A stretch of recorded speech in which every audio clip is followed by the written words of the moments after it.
কৰিছে মুখ্যমন্ত্ৰী ডক্টৰ হিমন্ত বিশ্ব শৰ্মাৰ পৰা ভূপেন বৰাই পাব 10 কোটি টকা আৰু সেই 10 কোটি টকা ভূপেন বৰাই ৰাইজৰ মাজত বিলাই দিব বুলি মন্তব্য কৰিছে চাৰিটা সমষ্টি ৰাইজৰ মাজত 2 কোটি টকা কৈ বিলাই দিব বুলি মন্তব্য কৰিছে ভূপেন বৰাই আমি জনাইছো বিশেষ খবৰ ভূপেন বৰাই বিস্ফোৰক মন্তব্য কৰিছে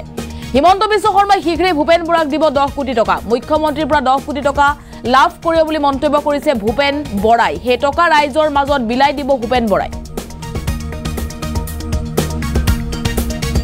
হিমন্ত বিশ্ব শৰ্মাৰ বিৰুদ্ধে দিয়া 10 কোটি টকীয়া মানহানি গোচৰত ভূপেন বৰা জয়ী হোৱাৰ দাবী জনাইছে হে টকা নাওবৈছা ৰঙা নদী ৰাইজৰ মাজত বিলাই দিম বুলি মন্তব্য কৰিছে প্ৰদেশ কংগ্ৰেছৰ সভাপতি ভূপেন বৰাই ৰাইজক আমি হিচাপ দিম কংগ্ৰেছ দলে লোৱা দান বৰঙণিৰ এই মন্তব্য কৰিছে ভূপেন বৰাই কংগ্ৰেছ দলে যেটো দান বৰঙণি লম বুলি কৈছিল ভূপেন বৰাই কংগ্ৰেছ ত্যাগী ৰমেন বৰঠাকুৰলৈও ভূপেন বৰাই দিছে শুভেচ্ছা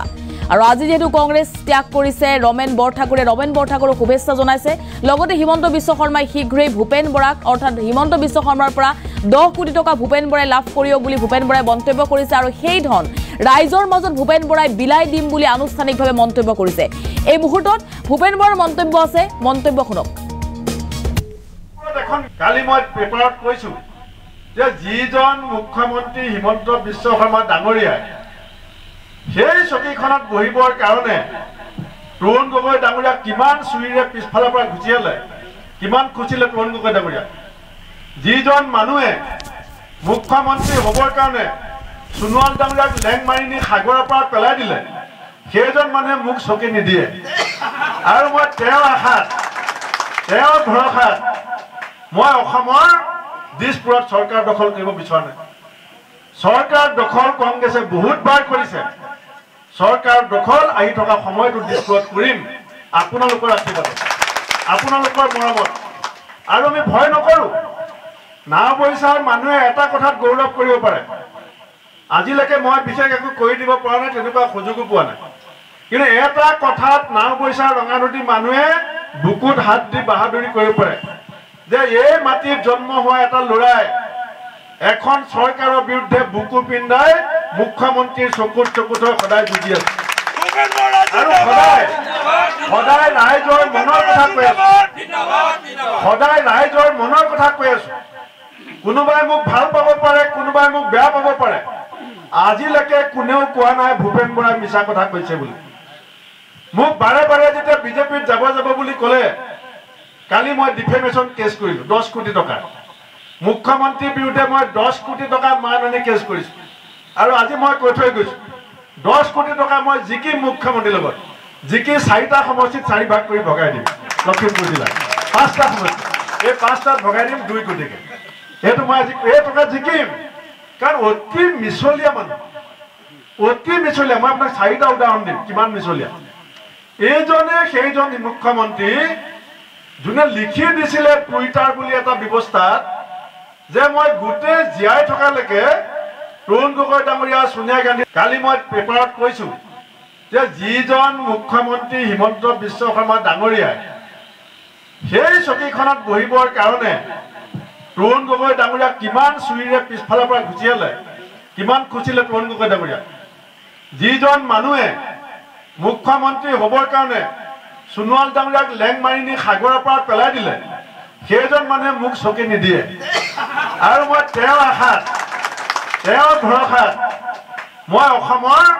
দিছপুৰত চৰকাৰ দখল কৰিব বিচৰা নাই চৰকাৰ দখল কংগ্ৰেছে বহুতবাৰ কৰিছে চৰকাৰ দখল আহি থকা সময়টো দিছপুৰত কৰিম আপোনালোকৰ আশীৰ্বাদ আপোনালোকৰ মৰমত আৰু আমি ভয় নকৰো নাওবৈছাৰ মানুহে এটা কথাত গৌৰৱ কৰিব পাৰে আজিলৈকে মই বিশেষ একো কৰি দিব পৰা নাই তেনেকুৱা সুযোগো পোৱা নাই কিন্তু এটা কথাত নাওবৈছাৰ ৰঙানদী মানুহে বুকুত হাত দি বাহাদুৰি কৰিব পাৰে যে এই মাটিত জন্ম হোৱা এটা ল'ৰাই এখন চৰকাৰৰ বিৰুদ্ধে বুকু পিন্ধাই মুখ্যমন্ত্ৰীৰ চকুত চকুত সদায় যুঁজি আছে আৰু সদায় ৰাইজৰ মনৰ কথা কৈ আছো সদায় ৰাইজৰ মনৰ কথা কৈ আছো কোনোবাই মোক ভাল পাব পাৰে কোনোবাই মোক বেয়া পাব পাৰে আজিলৈকে কোনেও কোৱা নাই ভূপেন বৰাই মিছা কথা কৈছে বুলি মোক বাৰে বাৰে যেতিয়া বিজেপিত যাব বুলি ক'লে কালি মই ডিফেমেশ্যন কেছ কৰিলো 10 কোটি টকা মুখ্যমন্ত্ৰীৰ বিৰুদ্ধে মই 10 কোটি টকা মানহানি কেছ কৰিছো আৰু আজি মই কৈ থৈ গৈছোঁ 10 কোটি টকা মই জিকি মুখ্যমন্ত্ৰীৰ লগত জিকি 4টা সমষ্টিত 4 ভাগ কৰি ভগাই দিম লখিমপুৰ জিলাত 5টা সমষ্টি এই 5টাত ভগাই দিম 2 কোটিকে সেইটো মই আজি এই টকা জিকিম কাৰণ অতি মিছলীয়া মানুহ অতি মিছলীয়া মই আপোনাক 4টা উদাহৰণ দিম কিমান মিছলীয়া এইজনে সেইজন মুখ্যমন্ত্ৰী যোনে লিখি দিছিলে টুইটাৰ বুলি এটা ব্যৱস্থাত যে মই গোটেই জীয়াই থকালৈকে তৰুণ গগৈ ডাঙৰীয়া সোনিয়া গান্ধী ডাঙৰীয়াৰ চৰণত সদায় শৰণ লৈ থাকিব লিখিছিল নাই সুধিব এটা সেই চৰণ ক'ৰবাতে আহিলে এটা বেলেগৰ চৰণ পালে আৰু যিজনৰ চৰণত গৈ শৰণ লৈছে নৰেন্দ্ৰ মোদী ডাঙৰীয়া তেখেতৰ কথা কি কৈছিলে তেজপুৰত যেতিয়া মই MP খেলিছিলোঁ মোৰ কাষতে বহি থাকি 5 মাইলত মুখ্যমন্ত্ৰীয়ে কৈছিলে যে গুজৰাটৰ পানীৰ পাইপৰ মাজেদি মুছলমানৰ তেজ যায় কংগ্ৰেছত থাকোঁতে তেওঁ মুছলমানৰ কাৰণে কান্দিয়ে থাকে তেতিয়া মোদীক গালি পাৰিছিলে যে গুজৰাটৰ পানীৰ পাইপৰ মাজেদি মুছলমানৰ কমলপুৰত এখন মিটিং হৈছিলে মোক ক'বলৈ এতিয়াও বেয়া লাগে ইমান বেয়া কথা আমি বেয়া পালেও প্ৰতিদ্বন্দ্বী হ'লেও ইমান বেয়াকে নকওঁ হিমন্ত বিশ্ব শৰ্মা ডাঙৰীয়াই কৈছিলে তেওঁ নতুন গুৰু কথা এতিয়া যিজনক তেওঁ গুৰু মানিছে এই মোদী ডাঙৰীয়াৰ কথা কমলপুৰত কৈছিলে গুৱাহাটীত যে ৰিক্সাৱালা ঠেলাৱালা এদিন মোদী ডাঙৰীয়াক চৰিয়াব আমি কেতিয়াও এই কথা ক'ব নোৱাৰোঁ আমি কেতিয়াও এই কথা কোৱা নাই আৰু আমি কেতিয়াও এনেকুৱা কথা নকওঁ